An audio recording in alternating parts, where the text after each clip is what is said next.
अस्सलामु अलैकुम वरहमतुल्लाहि वबरकातुहू। अऊज़ु बिल्लाहि मिनश शैतानिर रजीम। बिस्मिल्लाहिर रहमानिर रहीम। आज मैं आपको बताऊंगा कि अगर ख्वाब के अंदर आप बना गोश यानी कान की लौ देखते हैं तो इसकी जो ख्वाब की ताबीर है वो क्या बनती है। हज़रत इब्राहीम करमानी रहमतुल्लाह अलैह के नज़दीक इसकी ताबीर क्या है और हज़रत जाफ़र सादिक अलैहिस्सलाम के नज़दीक इसकी ताबीर क्या बनती है।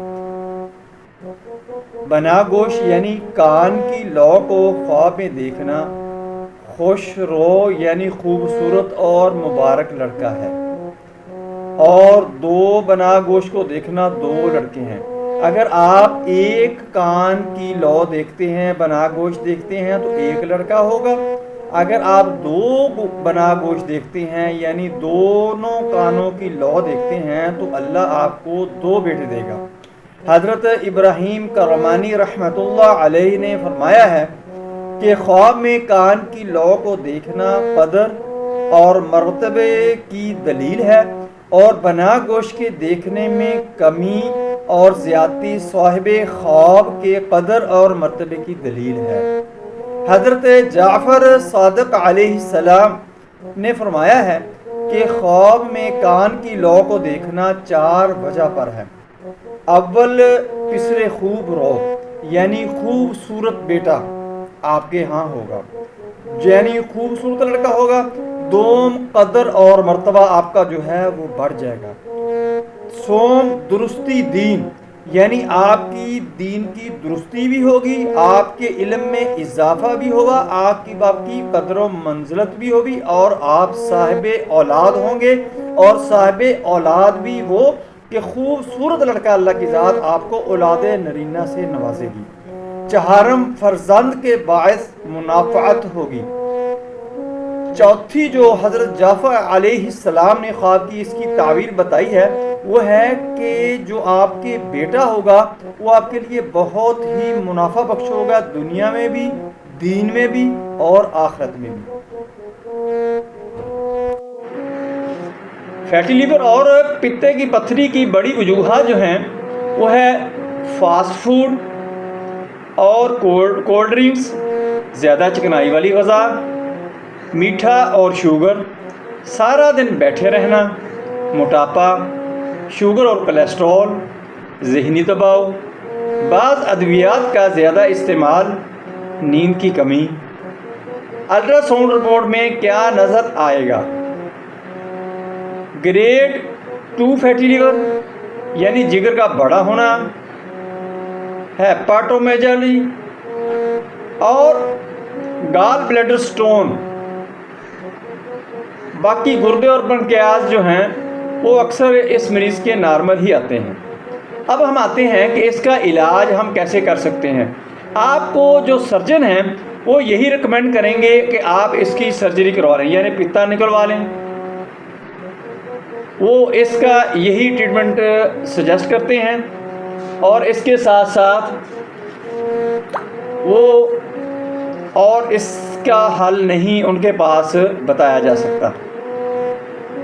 मैं आपको मेडिसिन बताता हूँ, इससे आपको रिलीफ भी मिल सकता है। अगर आप तवातर के साथ इस मेडिसिन को इस्तेमाल करें तो आप बिल्कुल ठीक हो सकते हैं। इसके साथ साथ मैं आपको डाइट प्लान और एक्सरसाइज भी बताऊंगा। सारी चीज़ों पर आपने अमल करना है, इंशाल्लाह आप टोटली तौर पर ठीक हो जाएंगे।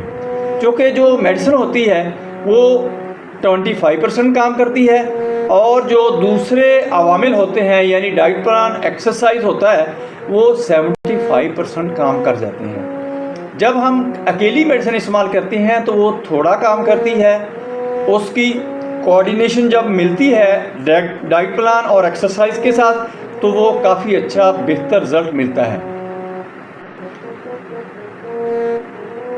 याद रखें, दवा हमेशा मरीज़ की अलामात, मजाज और मुकम्मल केस के मुताबिक दी जाती है।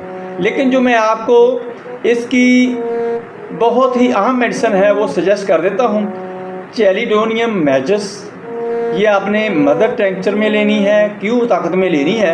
सुबह दोपहर शाम इसके आपने 10-10 कतरे पानी के अंदर डालकर उनको आपने एक-एक 2-2 घूंट करके पी लेने हैं। और इसके साथ लाइकोपोडियम, ये आपने 200 ताकत में लेनी है। ये सुबह शाम इसके आपने 5-5 कतरे उसी पानी के अंदर डाल लें या दूसरे पानी के अंदर डालकर आप इसको इस्तेमाल कर सकते हैं। कार्डस मैरियानस, कार्डस मैरियानस जो है वो आपने मदर टंक्चर यानी क्यू ताकत में लेनी है। ये भी आपने 10-10 कतरे सुबह दोपहर शाम लेने हैं और उसी पानी के अंदर भी डाल सकते हैं, अकेले अकेले भी इस्तेमाल कर सकते हैं। पानी में डालने का मकसद ये होता है कि उसकी कड़वाहट जो है वो कम हो जाए। और इसके साथ आपने नक्सवा मीका, ये भी आपने मदर टंक्चर में लेनी है और सुबह दोपहर शाम इसके आपने 5-5 कतरे लेने हैं। ये बहुत ज़्यादा कड़वी होती है, इसके आपने 5 कतरे से ज़्यादा नहीं लेने, ये बहुत ही अच्छा असर करेगी। इसके साथ आपको जो कमज़ोरी महसूस होगी उसके लिए चाइना अफिशनल्स भी इसको कहती हैं, लेकिन चाइना ऑफ इसका शॉर्ट नेम है। वो आपने 30 ताकत में लेनी है। सुबह दोपहर शाम उसके 5-5 कतरे इनके साथ ही आप डाल के इस्तेमाल कर सकते हैं या उसको अकेले भी इस्तेमाल कर सकते हैं। मैं आपको बताता हूँ कि आपने इसके साथ डाइट प्लान क्या लेना है। सुबह आप निहार मुँह नीम गर्म पानी या एक लीमू ले लें, वो 1 गिलास पानी के अंदर उसको आपने निचोड़ लेना है और उसको आपने निहार मुँह पी लेना है। मेथी दाना 10 से 15 दाने जो हैं वो आपने फांक लेने हैं, फांक के उसके ऊपर से आपने पानी पी लेना है। नाश्ता, उबले अंडे, दलिया, ब्राउन ब्रेड, सेब या पपीता, इसमें से कोई चीज़ भी आप नाश्ते के तौर पर इस्तेमाल कर सकते हैं। पराठा, चाय या चीनी वगैरह आपने बिल्कुल कतई इस्तेमाल नहीं करनी। दोपहर का खाना जो है वो आपने सलाद 1 कटोरी भर के आपने खानी है। 5 से 7 किस्म के फ्रूट और सब्जियां ले लें, जितने भी आपको अवेलेबल हैं मिल सकते हैं आसानी के साथ, वो आपने ले लेने हैं और उनको आपने मिक्स करके सलाद बना लेना है। उनके ऊपर आप लेमन वगैरह भी निचोड़ सकते हैं, स्याह मिर्च डाल सकते हैं, हल्का नमक, पिंक नमक जो है, पिंक साल्ट, वो हल्का इस्तेमाल करना है और हल्की जो है वो स्याह मिर्च इस्तेमाल करनी है, वो टेस्टी बन जाएगा। अगर उसके बगैर इस्तेमाल कर रहे हैं वो ज़्यादा अच्छा है।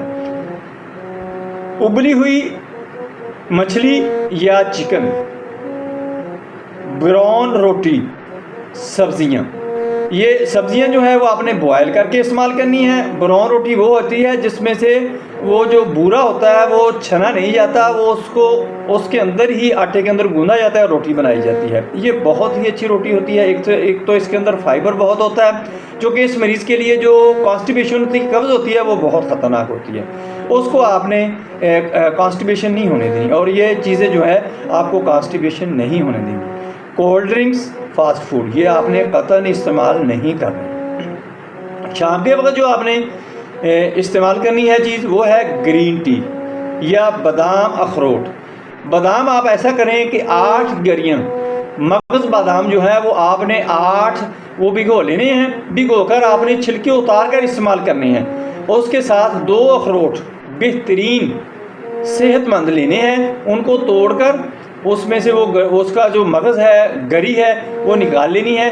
8 मगज़ बादाम और ये गरी जो है 2 अखरोट की, वो निकाल कर आपने खा लेनी है शाम के वक्त। रात का खाना ज़्यादा लेट नहीं करना आपने। ये शाम का जो मैंने बताया है ना आपको, बादाम या ग्रीन टी, ये आपने असर के वक्त इस्तेमाल कर लेनी है। रात का खाना जो है वो मगरिब से आगे पीछे आपने इस्तेमाल करना है, ज़्यादा लेट नहीं करना। हल्की ग़िज़ा, दाल या सब्ज़ी, सलाद, सोने से 2 घंटे पहले खाना आपने इस्तेमाल करना है। उससे अगर लेट हो जाए तो आपने खाना कतई इस्तेमाल नहीं करना।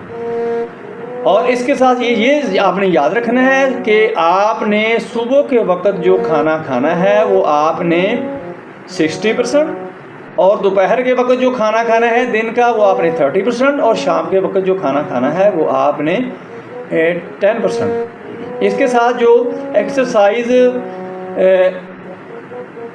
प्लान जो है वो मैं आपको दे रहा हूँ, ये आपके लिए बहुत ही अच्छा है, वो बहुत ही आपके कोऑपरेटेबल होगा, ये आपके लिए बहुत ही मददगार साबित होगा। ये आपने इस्तेमाल इसके ऊपर आपने पूरा वर्क करना है, इसको पूरा फॉलो करना है। तेज़ वॉक 30 से 45 मिनट रोज़ाना आपने तेज़ वॉक करनी है सुबह शाम। सुबह फजर की नमाज़ पढ़ने के बाद और सूरज निकलने से आगे पीछे। शाम को सूरज गुरूब होने के करीब जब हो उस वक़्त आपने ये 30 से 45 मिनट आपने वॉक करनी है। अगर आपकी कोई ऐसी मसरूफियत है, आपकी कोई सर्विस ऐसी है, आपकी मुलाजमत ऐसी है, आप टाइम नहीं निकाल सकते, तो फिर आप टाइम का आगे पीछे भी कर सकते हैं। ये जिगर की चर्बी को कम करता है, वज़न को कम करता है, शुगर को कंट्रोल करती है। तेज़ वॉक जो करनी है आपने। साइकिलिंग कोशिश करें कि आपका दफ्तर, आपका बिज़नेस अगर आपके घर के थोड़ा करीब है, आपको कोई एमरजेंसी नहीं है, तो फिर आप साइकिलिंग करें। अगर साइकिलिंग आप ऐसे नहीं कर सकते, कोशिश करें वैसे आप साइकिल ही इस्तेमाल करें। आप गाड़ी या मोटरसाइकिल कम इस्तेमाल करें अगर आपको कोई स्कूटी रिस्क ना हो। तो अगर आपको स्कूटी रिस्क है तो ठीक है, फिर आप इसका एक टाइम रखें कि 20 मिनट तक आपने साइकिलिंग करनी है सुबह शाम। ये भी सुबह शाम ही करना है। पेट की चर्बी को कम करता है, मेटाबॉलिज्म बेहतर बनाता है। चूँकि मेटाबॉलिज्म की ये बीमारियां हैं, ये दोनों पित्ते की पत्थरियां और जिगर फैटी लिवर जो है। इसके साथ साथ जो गैर मुस्लिम दोस्त हैं वो योगा करें, और जो मुसलमान हैं वो नमाज़ पढ़ते हैं, 5 वक्त नमाज की पाबंदी करें, रुकू और सजदा लंबा करें। ये योगा ही है। फोकस रखें, अच्छे तरीके से नमाज़ पढ़ें, जिगर और मैदा बहुत ही बेहतर होगा, और स्ट्रेस अपना कम करें।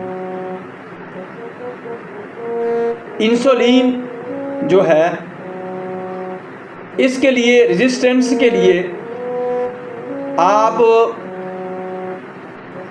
इंसुलिन जो है वो कम से कम इस्तेमाल करें, और शुगर लेवल जो है वो अपना, अगर आपको शुगर है तो उसको चेक करते रहें। आप वॉक से, अपनी डाइट से शुगर को कंट्रोल करने की कोशिश करें, जो कि इंसुलिन रेजिस्टेंस जो है वो जब तक लो नहीं होगी उस वक्त तक आपकी ट्रीटमेंट मुकम्मल नहीं हो सकती। आपके लिए ये दवाई मददगार नहीं होगी।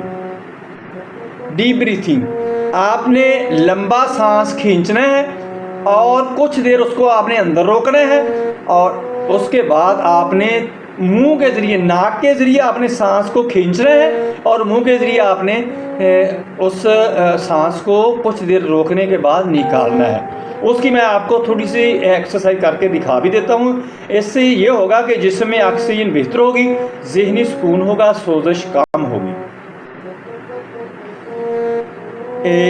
इसका तरीका मैं बाद में बताता हूँ। एहतियात एक थोड़ी सी मैं आपको और बताने लगा हूँ। सिगरेट से परहेज़ करनी है, कोल्ड ड्रिंक्स बंद कर दें, बाज़ार के खाने कम करें, मुकम्मल नींद लें, ज़्यादा पानी पिएं।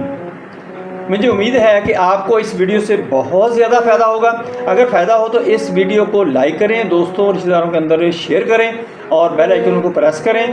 अपना ख्याल रखें, अपने दोस्तों का, अपनी फैमिली का ख्याल रखें। अब मैं आपको बताता हूँ, फिर इस वीडियो को ख़त्म करता हूँ, कि आपने जो डीप ब्रीथ यानी गहरी सांस खींचनी है, वो आपने ऐसे करना है कि बेहतर यह है कि सूरज अगर गुरूब हो रहा है तो उसकी तरफ आपने खड़े हो जाना है। अगर सूरज सुबह के वक्त निकल रहा है, ये आपने 10 से 15 दफ़ा एक्सरसाइज करनी है। यानी आपने ऐसे सांस खींचनी है। बेहतर यह है कि अपने कूल्हों के ऊपर हाथ रख लें और ऐसे लंबी सांस खींचें।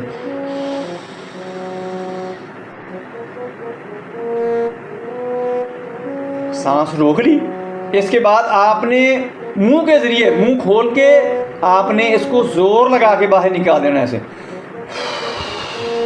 यह है डीप ब्रीथ। बहुत ही अच्छा तरीका है, यही आपने तरीका अपनाना है। आपको दोस्तों बहुत ज़्यादा फ़ायदा होगा। फैटी लिवर से और गाल ब्लैडर स्टोन से आप विदाउट सर्जरी बाहर आ जाएंगे। अल्लाह हाफिज़। अस्सलामु अलैकुम वरहमतुल्लाहि वबरकातुहू।